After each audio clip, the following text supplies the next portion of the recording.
আসসালামু আলাইকুম প্রিয় শিক্ষার্থীরা। আগে অনার্স ভর্তির সিস্টেমটা এবং অনার্সে সহজে একটা পছন্দের কলেজ পাওয়ার সিস্টেমটা একবারে সহজ ছিল। কারণ কি, ওই আবেদন করতাম, জিপিএ এর উপর ডিপেন্ড করে আমাকে একটা কলেজ দিয়ে দিত। কিন্তু এই বছরে যেহেতু পরীক্ষার মাধ্যমে আমাদেরকে সিলেকশন হতে হবে, যদিও আগে পড়াশোনার মানটা একবারে নিম্ন পর্যায়ে ছিল, এই বছর থেকে ইনশাআল্লাহ পড়াশোনার মানটা অনেকটাই ভালো হবে।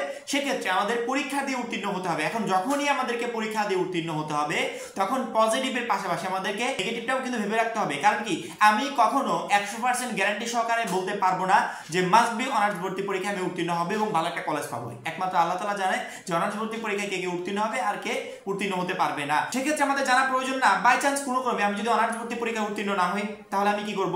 আমি যদি পছন্দের কলেজ একটা না পাই, তাহলে আমি কি করব? আমি যদি পছন্দের সাবজেক্ট না পাই, তাহলে আমি কি করব? এই বিষয়গুলো এখনই জেনে রাখা প্রয়োজন, যাতে পরবর্তীতে শিক্ষার্থীরা যখন যখন প্রিপারেশনের ভিতর দিয়ে যাচ্ছে, যে যার মতো করে প্রিপারেশন নিচ্ছে, কঠোর একটা প্রস্তুতি নিচ্ছে, মনে করছে কোনো রকম পাস করলে হবে, অনেকে মনে করছে না আমাকে 80-90 পেতে হবে, সেক্ষেত্রে এই প্রিপারেশনে আরেকটু জোরদার হবে যখনই তুমি জানতে পারবে যে যদি আমরা পছন্দের কলেজ, পছন্দের সাবজেক্ট যদি না পাই বা অনার্স ভর্তি পরীক্ষায় যদি উত্তীর্ণ না হতে পারি, সেক্ষেত্রে আমাদের পরবর্তীতে হবে এটা আসলে প্রথমত, যদি তুমি কলেজ না পাও, এখানে কলেজ না পাওয়া দুই কোয়ালিটি শিক্ষার্থী থাকবে। এক হচ্ছে ভর্তি পরীক্ষায় তারা উত্তীর্ণ হতে পারবে না, অর্থাৎ পাসই করতে পারবে না, ভর্তি পরীক্ষায় পাস না হয়ে সে কোনো কলেজই পাবে না। দ্বিতীয়ত হচ্ছে ভর্তি পরীক্ষায় পাস করবে, তারপরেও সে কলেজ পাবে না।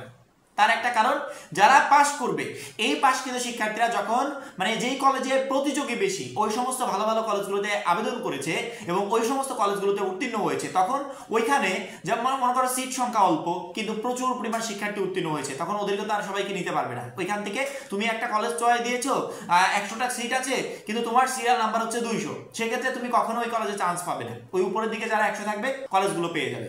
এখন আমি অনার্স ভর্তি পরীক্ষায় পাস করার পরও আমার পছন্দের কলেজটা পাবো না। এখন এই রকম কাহিনী যাদের ক্ষেত্রে হবে, তাদের ক্ষেত্রে এক নিয়ম শিক্ষা বোর্ডের বা জাতীয় বিশ্ববিদ্যালয় কর্তৃপক্ষের এক নিয়ম। আবার দ্বিতীয় নিয়ম হচ্ছে, যারা পাসই করতে পারবে না, অনার্স ভর্তি পরীক্ষা দিবে পাসই করতে পারবে না, এই সমস্ত শিক্ষার্থীদের জন্য পরবর্তীতে আর কোনো উপায় থাকবে না, এদেরকে আবার পরবর্তী বছর গিয়ে পরীক্ষা দিতে হবে বা তাদেরকে ডিগ্রিতে ভর্তি হতে হবে। উপায় নেই এরকম না, তবে অনার্সে পড়তে পারবে না, পড়ার সিস্টেম আছে, সেটা হচ্ছে ডিগ্রিতে ভর্তি পরীক্ষা দিবে না, ভর্তি পরীক্ষার কোনো সিস্টেমও করা নাই। ডিগ্রিতে চাইলে তুমি সহজেই ভর্তি হয়ে যেতে পারবে।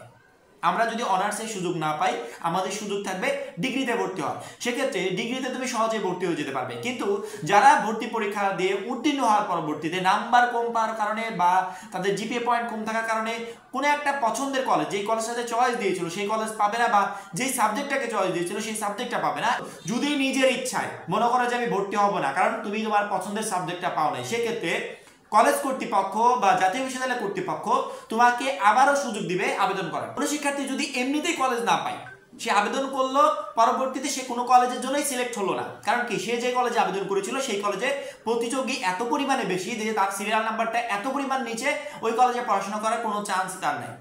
সেক্ষেত্রে তুমিও আবার আবেদনের সুযোগ পাবে, তবে প্রথমবারের মতো একটা কলেজ না, দ্বিতীয় ধাপে তুমি টোটাল 5টা কলেজে আবেদন করতে পারবে।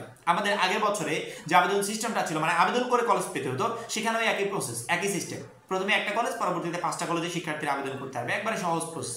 পরবর্তীতে 5টা কলেজে প্রথম কলেজের মতো, প্রথম কলেজটা আর ইনক্লুড করতে পারবে না, যে কলেজে তোমার চান্স হয় নাই বা যে কলেজে তুমি ভর্তি হতে চাচ্ছ না, সেই কলেজটা বাদ রেখে পরবর্তীতে তোমাকে 5টা college serial by serial maintain করতে হবে। তুমি পাস করেছো, তোমার ওই পাস দিয়ে নতুন করে ভর্তি পরীক্ষা দিতে হবে না, একদমই না। নতুন করে আবার ওই 5 কলেজের জন্য ভর্তি পরীক্ষা দিতে হবে না। তুমি যে ভর্তি পরীক্ষায় একবার উত্তীর্ণ হয়েছো, ওই উত্তীর্ণ দিয়ে তুমি পরবর্তীতে 5টা কলেজ নতুন করে চয়েস দিতে পারবে। তোমার ওই যে রেজাল্ট, তোমার ওই যে জিপিএ, ওই জিপিএর উপর, ওই রেজাল্টের উপর আবার পুনরায় এই কলেজগুলোতে সিলেকশন হবে। প্রথম যেই ভুল করার কারণে তুমি তোমার পছন্দের সাবজেক্টটা পাও নাই, পছন্দের কলেজটা পাও নাই, দ্বিতীয়বার অবশ্যই আবেদন করতে গেলে সেই ভুল তুমি করবে না, তখন তুমি সহজে কলেজ পেয়ে যাবে। 5টা কলেজ তুমি তোমার পছন্দ ক্রম অনুসারে সাজাবে, যে 1 নাম্বার কলেজ যদি চান্স না হয় সেক্ষেত্রে 2 নাম্বার হবে, 2 নাম্বার না হলে 3 হবে, 3 না হলে 4 হবে, এভাবে পছন্দ ক্রম তুমি সাজাবে। সাবজেক্টগুলো দিবে পছন্দ ক্রম অনুসারে, যে এটা না হলে এটা হবে। এভাবে যখনই পছন্দ ক্রম অনুসারে সাজাবে, তখন জাতীয় বিশ্ববিদ্যালয় কর্তৃপক্ষ বা কলেজ কর্তৃপক্ষ তোমাকে আবারও পুনরায় তারা বিবেচনায় নেবে। নেওয়ার পরবর্তীতে তোমার রেজাল্ট এবং তোমার জিপিএ এর সাথে মিলিয়ে দেখবে, অর্থাৎ তোমার টোটাল নাম্বারের সাথে মিলিয়ে দেখবে যে এই শিক্ষার্থীটা 1 নাম্বার কলেজের জন্য পারফেক্ট কিনা। যদি পারফেক্ট হও, তাহলে তোমার 1 নাম্বার কলেজে সিলেকশন হয়ে যাবে। যদি 1 পারফেক্ট না হও, পরবর্তীতে 2 এর সাথে মিলাবে, তার পরবর্তীতে 3 এর সাথে মিলাবে, এইভাবে পর্যায়ক্রমে 5টা কলেজের সাথে মিলাবে। যেই কয় নাম্বার কলেজ তোমার জিপিএ এবং তোমার রেজাল্ট পারফেক্ট হয়ে যাবে, ওই কলেজটা তোমাকে দিয়ে দিবে। অনার্স ভর্তি পরীক্ষা দিয়ে আমি উত্তীর্ণ হলে যে আমাকে একটা কলেজ দিয়ে দিবে বা পছন্দের কলেজ দিয়ে দিবে, এমনটা না। আমি কলেজ পাবো কিনা সেটা আমার নাম্বার নির্ধারণ করবে, সেটা আমার জিপিএ নির্ধারণ করবে। আমি যে কলেজে আবেদন করেছি সেই কলেজে প্রচুর পরিমাণে প্রতিযোগী, সিট সংখ্যা আছে 100, আমার সিরিয়াল নাম্বার 300, আমি কোনোদিন ওই কলেজে পড়তে পারবো? একদমই না। পরবর্তীতে আমার নতুন করে 5টা কলেজে আবেদন করতে হবে।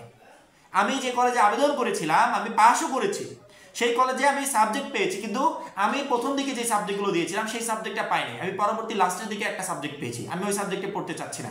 পরবর্তীতে আমার ইচ্ছার বিরুদ্ধে গিয়েও আমাকে ওই কলেজটাকে অ্যাভয়েড করতে হবে যে আমি আপনাদের কলেজে পড়তে চাচ্ছি না, আমি নতুন করে আবার 5টা কলেজে আবেদন করবো। যারা পাশ করবে এদেরই একমাত্র উপায় থাকবে। আমার এই ভিডিওটা বানানোর মূল উদ্দেশ্য হচ্ছে ফেলের চিন্তা ভাবনা কেউ মাথা দিয়ে না। পাশ করা শিক্ষার্থীরা পছন্দের সাবজেক্ট না পেলে, পছন্দের কলেজ না পেলে তাদের কিন্তু একটা না একটা উপায় থাকবে, কিন্তু যারা ফেল করবে তাদের আর পরবর্তীতে কোনো উপায় থাকবে না, মানে সে অনার্সে আর পড়াশোনা করতে পারবে না, পরবর্তীতে তাকে গিয়ে ডিগ্রিতে ভর্তি হতে হবে। সেক্ষেত্রে আমরা এই ফেলের চিন্তা ভাবনা কেউ মাথাতেই আনবো না, বা টেনে টুনে কোনো রকম পাশ করলে হবে এই চিন্তা কেউ মাথাতেই আনবো না। সামনে এখনো যেটুকু সময় আছে এইটুকু সময় যদি আমি কাজে লাগাতে পারি, বেস্ট একটা প্রিপারেশন নিতে পারি, অনার্স ভর্তি পরীক্ষা শুধুমাত্র পাস না ভালো নাম্বার পেয়ে ইনশাল্লাহ আমি পাস করবো। এবং আমি তো আমার ভিডিওর মাধ্যমে প্রত্যেকটা সময় আমি যখন যে আপডেট পাচ্ছি দিচ্ছি, যে গাইডলাইন পারে দিচ্ছি, কোথা থেকে পড়লে প্রশ্ন কমন পাওয়া যাবে, কিভাবে পড়তে হবে, এই টু জেড ইনফরমেশন তোমাদেরকে দিচ্ছি। এবং তোমরাও তোমাদের মতো অলরেডি অনেক প্রস্তুতি সম্পন্ন করে ফেলেছো, অনেকে বই কিনে ফেলেছো ভর্তি সহায়িকা, অনেকে আমাদের টেক্সট বুক থেকে প্রিপারেশন নিচ্ছ, অনেকে অনেক ধরনের বই কিনেছো। তো তোমরা তোমাদের মতো করে জোরালো প্রিপারেশন নিতে থাকো ইনশাল্লাহ। যদি তোমার প্রিপারেশন শক্তপোক্ত থাকে এবং প্রস্তুতি যদি সেরকম লেভেলের থাকে তাহলে অবশ্যই অনার্স ভর্তি পরীক্ষায় তুমি উত্তীর্ণ হবে এবং ভালো নাম্বার পেয়ে উত্তীর্ণ হতে হবে। তবে আমার কথাগুলো মনে রেখো যে সুযোগ একমাত্র তাদেরই থাকবে যারা অনার্স ভর্তি পরীক্ষায় উত্তীর্ণ হতে পারবে, আর যারা উত্তীর্ণ হতে পারবে না তাদের আর কোনো ধরনের কোনো সুযোগ দেওয়া হবে না। তারা পরবর্তীতে অনার্সটাকে স্কিপ করে ডিগ্রিতে ভর্তি হতে হবে, বা ওই বছরে তাকে পড়াশোনা বন্ধ করে রাখতে হবে। পরবর্তী বছর আবার ভর্তি পরীক্ষা চালু হলে তখন সে ভর্তি পরীক্ষাটা দিতে পারবে। আমার এই কথাগুলো মাথায় রাখবে এবং সেই অনুযায়ী ইনশাল্লাহ প্রিপারেশনটা নেওয়ার চেষ্টা করবে। এখন এই পর্যন্তই। পরবর্তী ভিডিওর জন্য চ্যানেলটা সাবস্ক্রাইব করে রাখবে। সবাই ভালো থাকবে, সুস্থ থাকবে। আল্লাহ হাফেজ।